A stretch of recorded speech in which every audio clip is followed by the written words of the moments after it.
Guys, it's Manga time once again. I'm here to bring you my review of Bleach 639, Baby Hold Your Hand 2. And after the break we had last week, the fight between Mayuri and Pernida, Park and Jazz continues, and frankly just gets even crazier and weirder, and just so, this fight is so strange. But it starts with Mayuri in his, new look, and every time I see the new look, I'm just like, I'm so glad he's finally not in the sunflower crap anymore. Like, literally, why do we have to sit through that for so long? But, whatever. Either way, it's interesting to see his new look. He obviously better looks at it this week, and I think it looks really good. So, from last week, he obviously remade his arm, essentially, to avoid being manipulated. I'm still not entirely sure what happened there, but frankly, his arm looks pretty messed up right now. I think it's almost like he's just holding it in place so it can't move, but he says that, he hasn't done it very well, and it's been a while since he last did an operation on his arm. So he's kind of, lost his way a bit, and he feels a bit shameful about the fact that, he's not as skilled as he once was. Pernida picks up on this, however, and says, shameful, does that kind of mean that you're feeling nervous right now? And Mayuri looks up at the hand, and again, it looks just great artwork. You can see that Kubo really wanted to show off Mayuri's new look in this chapter, because we do get a lot of very good panels of it. And Mayuri says to Pernida, do I look nervous to you? And Pernida says, want to become more nervous? And that's interesting, because throughout this chapter, I don't know if it's just me, but Pernida seems to be displaying the ability to be more cognitive.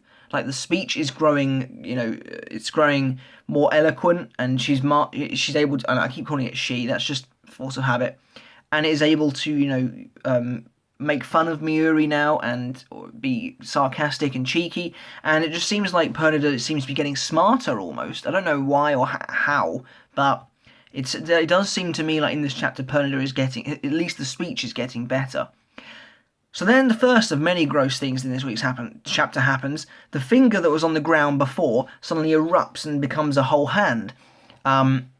It reminds me of James, actually, in the Master Masculine fight, but literally more fingers come out of the back of this finger. Yeah, this is so weird. This review is just going to sound so weird. But Mayuri's like, oh crap. And the hand flings itself towards Mayuri, presumably for one hell of a bitch slap. But basically, as it flies towards Mayuri, Mayuri throws, like, I thought it was a grenade at first, of some kind, but I presume it's actually just Kido.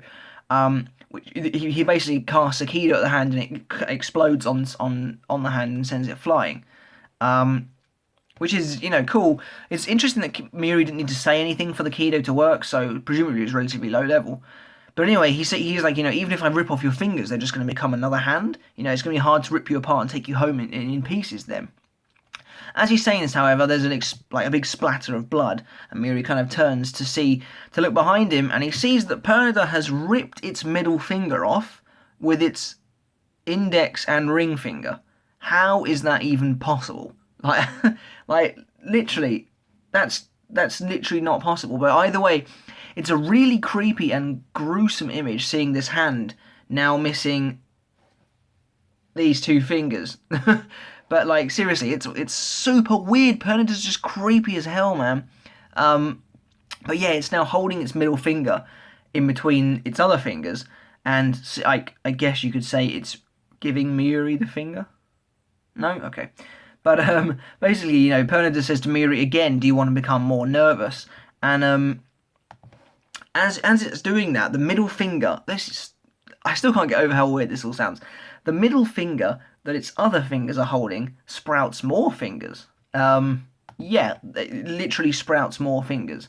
And the finger becomes, it kind of just keeps changing and growing. And I don't really understand this. I don't know what the point in this bit is, but like the blood from the middle finger drops down into Pernida's eye, and Pernida's like, oh, I got blood in my eye. I don't know if there's a point to that or whatever, but it's weird. But either way, Mayuri's like, oh, this is what I read in the book when I was younger, and I like this bit. We get one random panel of Mayuri looking at how he looked in the Turn Back the Pendulum arc, so we can presume this is about 100 years ago, in the library, reading about the Soul King, and apparently the right arm is essentially in charge of stopping things, and we've already seen that, because Mimihagi, stopped the destruction of the worlds, and it stopped Ukitake from dying. It kept his disease in place. Whereas the left hand is in charge of advancing. And I presume this is now being shown off in the fact that it can sprout loads of hands. To be honest, it's really unclear, and as with everything to do with the Soul King, incredibly vague. Like, seriously, I thought no one knew about the Soul King. Yeah, apparently there are books in the library. Who wrote this book? I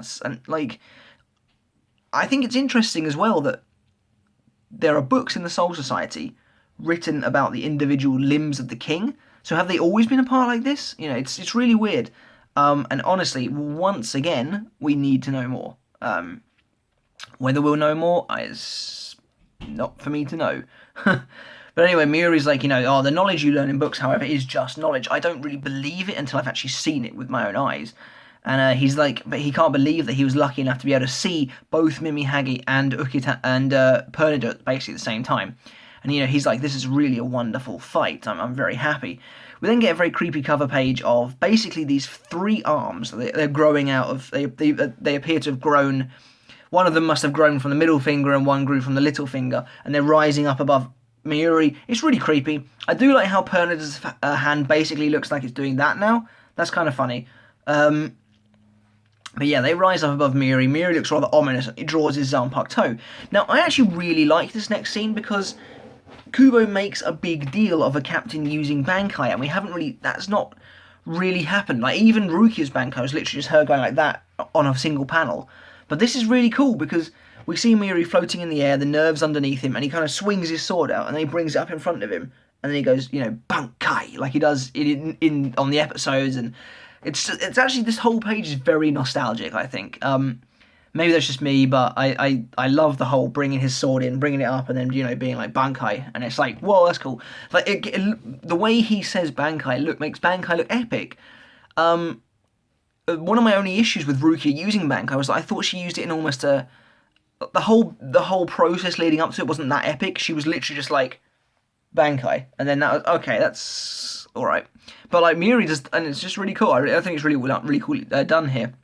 Yumichiko and Ikaku, however, jump into action because they realise, Mayuri's Bankai is Konjiki Ashisogi Jizou, and he's going to, start spitting poison everywhere, and they need to get Kenpachi out. I think it's interesting to note that Hanataro is literally still nowhere to be seen. Not sure what's going on there, but yeah. So Yumichiko and Ikaku decide to rush towards Kenpachi to get him out of the battlefield. However, Mayuri's like, I'm not going to poison him. That'd be a serious waste, and he lifts his sword up, and this huge bulbous mass is like growing out of the blade, and all the Pernida's arms are watching, and it's another really cool shot. There's a lot of cool shots in this chapter, but all of the hands are like watching it, and it's interesting to note as well that the hands that sprouted from the fingers only have one eye. Don't know what it means. I don't know what any of it means. Literally, it's a hand fighting, well, what you're about to find out, but Mayuri says, with all the information he has so far, he can finally give birth to it.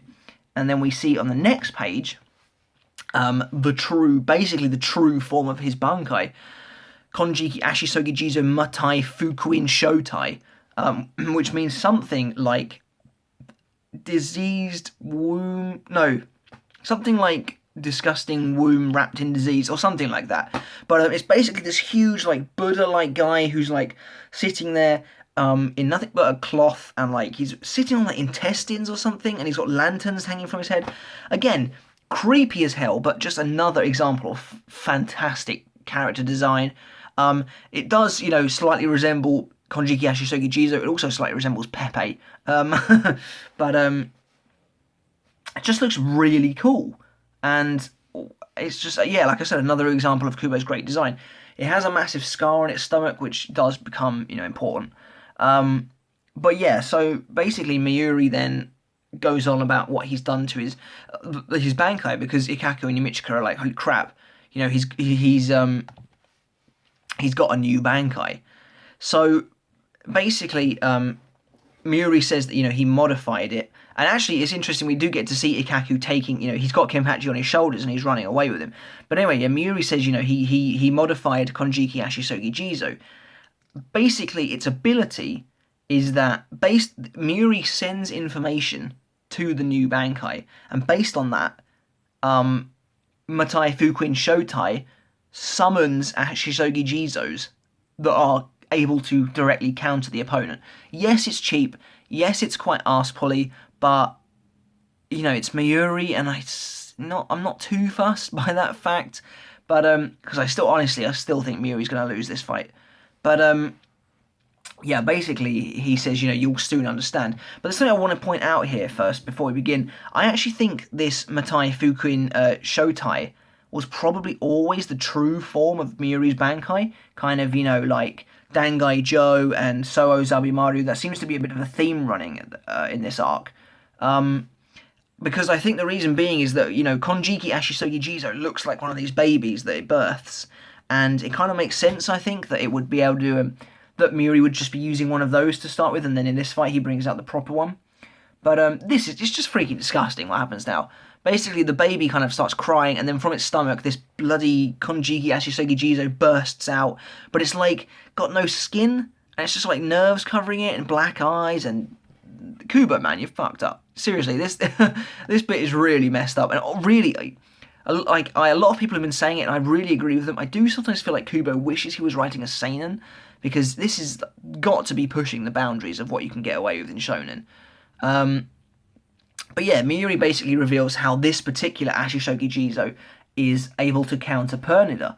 And he says, it's covered with nerves, and that's why it feels pain by even connecting with the ground. And Pernida fires nerves at the baby, but as they hit it, its skin kind of peels away.